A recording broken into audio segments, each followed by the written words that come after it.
Hi, good afternoon. We're here with Richard Stevenson from pizzaovenshop.com. How you doing, Richard? Yeah, I'm not bad, Mike. How are you? Yeah, really good. Thank you. Thanks very Good. much for joining us this afternoon. So, as always, if you could tell our viewers a little bit more about who you are, what it is you do, how long you've been doing it for, please, Richard. So yeah, we're the pizzaovenshop.com. So we sell domestic and commercial pizza ovens from an e-com platform. We've got a showroom based in Knaresborough, just outside of Harrogate. It's our 10th birthday in November this year. Congratulations. So thank you very much. So yeah, we've got a bit of skin in the game in this sort of new up and coming sort of sector. And yeah, our main channel is B2C currently. It's accounting for sort of 95% of what we're doing. And yeah, it's all e-com, and then our sort of showroom plays a part in people being able to come and touch, see, and feel product. Excellent. And your role there in the business? So I'm a director of the business. So 10, what would you say is, because a lot of businesses don't last 10 years, the stats are pretty high for not getting that far. Yeah. What would you say makes you different, stand out, has been the opportunity for your length of service in business so far? I think so. The founder of the business was a chap called Ian, and he was looking for a pizza oven for his garden 10 years ago, just over that, but maybe 10 and a half years ago. And there wasn't an awful lot of choice back then. You could either buy something for 50 quid that was garbage, or you go and then spend £10,000 on this big stone built Italian thing. So Ian basically identified a bit of a niche in the marketplace and thought there must be something else out there. Gave me a call. What do you think? I said, well, I think you might be nuts, but let's see what happens. And we then sort of went out and found some factories that were, apologies, we went out and found some factories that were making pizza ovens. Our main one was based in Portugal. And I think the identification of a niche was really important for us.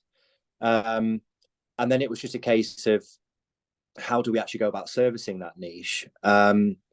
So essentially, we knew a friend of ours that had a couple of desks spare in the office he had. So we took them, got a phone, website, still, we built a website, and yeah, just started from essentially nothing. And I think one area we tend to find a lot of success at is by going out and taking the business to exhibitions and live events and demonstrations, and that, number one, I think it lets you connect to your consumer base, but it's also an excellent way of cheap marketing. And you go and build the brand, and people become more familiar with you the more times you attend the same events, and you end up meeting past customers who talk to new customers of yours while you're there. So that's been a really big part of our business. But then, and I mean, I sometimes feel guilty talking about it, but COVID, Yeah, was I a complete game changer for us. must have had a huge impact for that style of business. I mean, I know it did Yeah, across the board for lots of businesses who are servicing people at home. exactly that. And I mean, I remember the day the lockdown got announced, the first one, and we were sort of sat there going, okay, so what's furlough? Like, how does that work? Yeah. Do the doors just close? And then they were very unspecific about online retail, about guidelines and stuff. They never really covered it. So we decided we're going to stay open for a little bit and just see what happens. And then, fortunately for us, and I know that's why I say I feel guilty about it, because for lots of others it wasn't the case, but for us, this kind of tap turned on, and people were stuck at home with fantastic weather, not spending their money on going out or going on holiday or home renovations to a degree. So they were all looking for an experience in the garden, and a pizza oven can genuinely offer you an experience out in your own space. And yeah, it was just 18 months of carnage, basically, Yeah. but in a good way. Yeah. And in a sense, you know, that's kind of presented its own challenges, which I'm sure we'll cover later on. But I think, just moving back to the original sort of question, I think where we're different in our particular sector is we don't just sell one particular brand. Mm-hmm. So we represent 7 or 8 of the top brands of the pizza oven sector.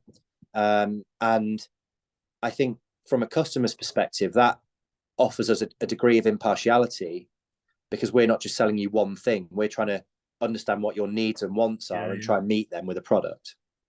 Fantastic. That gives you a nice edge over bias. Exactly. Yeah. And I think that the consumer sees that as quite an important point to come shopping with you, basically. Yeah, especially the way things are, with the amount of research that, well, I know from personal experience, because my wife, and she bought a pizza oven, but the kind of research she does, and then all these online forums that there are and things like that. I'm amazed at, but you know, there's an online forum for anything. But yeah, there's a lot of research that kind of goes on. So if you're able to offer the options, then wow, that must be a really good position to be able to take in the market. Yeah, and you know, we were very keen early on to have sort of a good, better, and best option. You know, and that was a really key part of our strategy, was to offer almost something for everybody. You know, you know, from the £200 mark all the way up to the however many thousands of pounds you want to spend, kind of thing. And that was a really key point that we drew down in the sand early on, is to say, right, we want to be a one-stop shop, no matter how much money you have in your pocket to spend. And that has helped us dramatically over the course of the 10-year journey to date. Right. So that journey, you mentioned carnage before. Would you stick with that? Well, that was maybe the 18 months of COVID, but overall that period, how would you describe the business journey to date? I think the first year and a half, and or potentially the opening sort of 2 years of the business, it was finding our rhythm, and you know, understanding what buying stock on mass looked like, reputable partners to do that with. And you know, we made some bad calls and some really good ones. And so that first couple of years was sort of generally just a complete learning curve, because we'd never done anything like it before. We'd never got into e-commerce before. Neither of us had ever run a website before. None of us had dealt with, you know, the general public consumer before, which is a whole different ball game, rather than working B2B. So I think, yeah, once we'd sort of settled down and you know, sort of understood where we were going to be operating and who that was going to be with, it was then just a case of trying to scream and shout about pizza ovens, and you know, the differences they offer to traditional cooking appliances in the garden. And you know, over time, you know, your customer base grows, and you know, the pizza oven thing was growing really nicely before COVID, and then there was this sort of enormous anomaly, effectively, and now it's sort of settled back down. However, we found that we've settled to quite far beyond our pre-COVID level. Which was great. And I think what COVID did was really stuck the pizza oven sector in front of people's faces, got a lot more product out to market, and then inevitably you see a friend's pizza oven, you like it, you then come and buy one, and so on and so forth. So, but the overall business journey has just been one of learning, adaptation, backing yourself when you might doubt yourself is important, I think. You know, I always sort of say that I think instinct's important, and there's a reason we have instincts, and I tend to think it's a pretty good rule to live by, is to sort of try and follow that instinct as much as you can. And sometimes it's wrong, but touch wood, we've found that sort of philosophy has helped us, and we've got it right more than wrong in the majority. Sure. Well, it can grow. That instinct can grow over experience, can't it? From Definitely. Going through the early years of being unknown at what you're doing, or not knowing exactly what you're doing, but finding out. And that's it. You find out on the hoof, and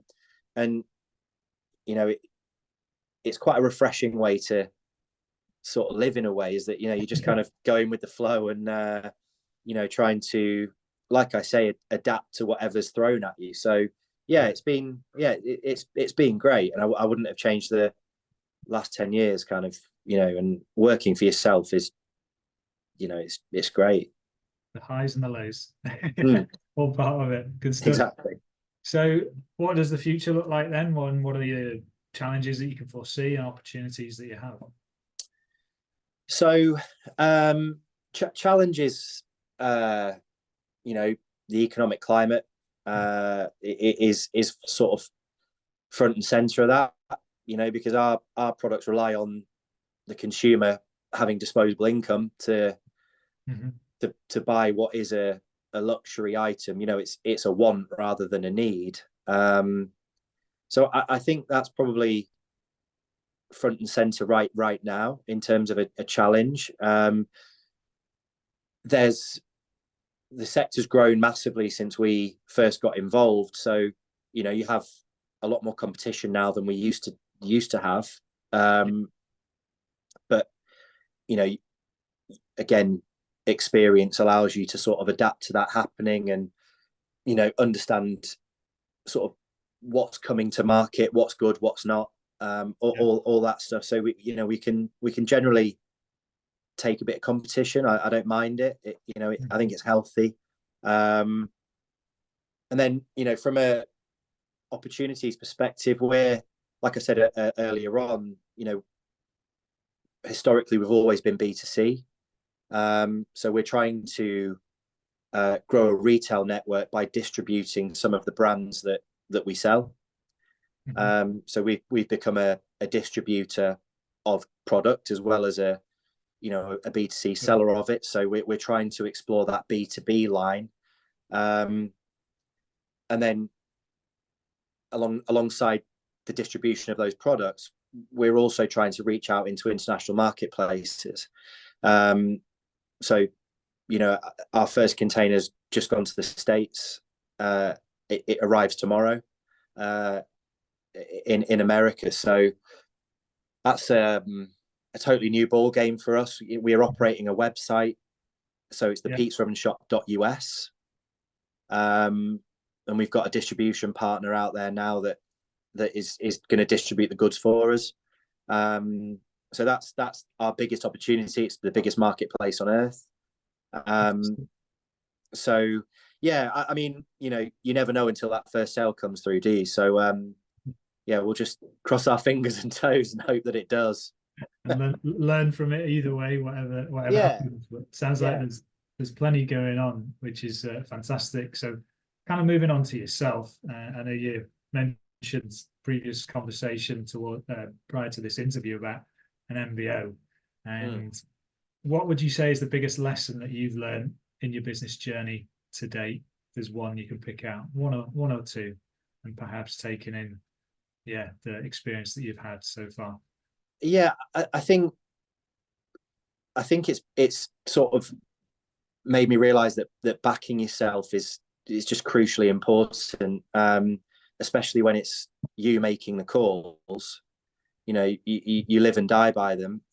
So I've learned to be sort of pretty strong in self-belief in terms of that what you're doing is right. And then obviously, sometimes you do get those calls wrong, but I think the self-belief from working for myself versus working for other people like I have done in the past, that is definitely a big learn for me, is that you can back yourself, and it's not always a bad thing to do that, and trust in yourself and your own ability.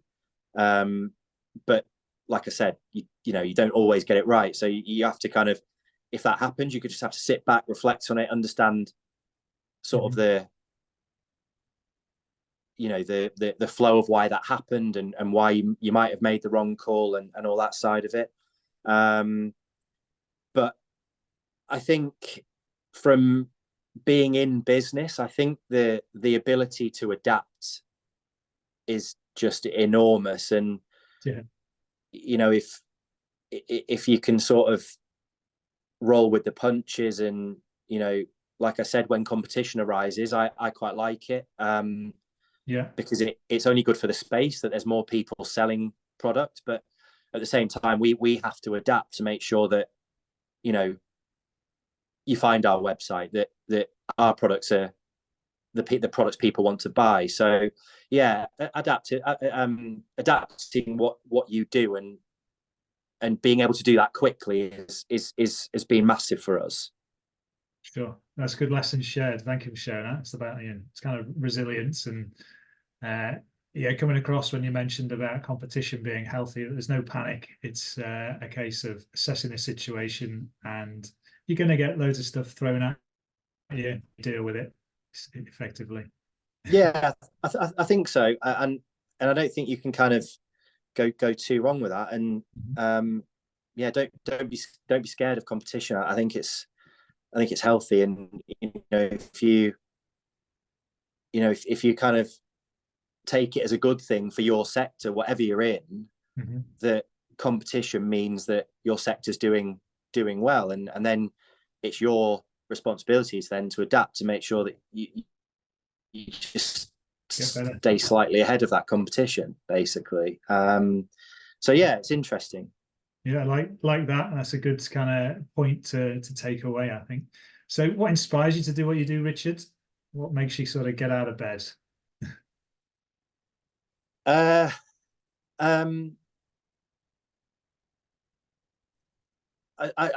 mean, it's a bit corny probably, but number one, my family probably. You know, trying to make sure that, you know, I'm providing for them, and you know, my kids, and all that stuff. But that's pretty cheesy stuff. But that's what I'm doing it for, you know. And then from pizza ovens have become, again, I'm probably going to sound quite sad here as well, but pizza ovens have become quite important to me, and I care about the sector. And you know, I love talking to brands that we work with about future projects, what's coming, you know, the marketplace in general. I find it a really interesting space to be operating in, and it's certainly not boring. You know, and we get to go and have quite a lot of fun along the way. You know, we were saying earlier, you know, we met at an event where we were cooking pizza, and you know, there was, you know, a few beers flying around, and you know, we just have a good laugh along the way, and it's a cool space to be in at the moment. Yeah, definitely. You've got me imagining various events that you go to, or the people that you meet, and that kind of I suppose atmosphere around pizza ovens. And I know my missus, as I say, reflecting on that, like she's really into the pizza oven, but that kind of atmosphere can create a family party and things like that you're obviously passionate about, which is great. Yeah. We want to help people create memories and experiences within their own family and friendship groups, and you know, I think if we can do that, then we're doing fine. Awesome. So lastly then, Richard, in terms of any latest news around what you're up to, I know you mentioned about sort of future things, or even if it's a case of sharing the website again, contact details, if people want to get in touch with you, feel free to do that now. Yeah, sure. So you'll find us at thepizzaovenshop.com. Like I said, we've got our showroom based just outside of Harrogate. We hold a couple of open days every year, so if people want to sign up to our newsletter, then they can be notified of those dates and come and get your hands on, and you can make some pizza, you can have a couple of beers with us, come and learn some more about ovens and outdoor cooking in general. And yeah, I think the biggest thing for us right now is jumping into that US space, and if we can make that work, then you know, we should be all right, I think, long term. Yeah, take the business to the next level. And hopefully on to the next 10, who knows. Fantastic. Richard, it's been a real pleasure talking with you, and I wish you all the best for the future success of the business. Thank you. Appreciate it, Mike. Thanks for letting me come on. Thanks.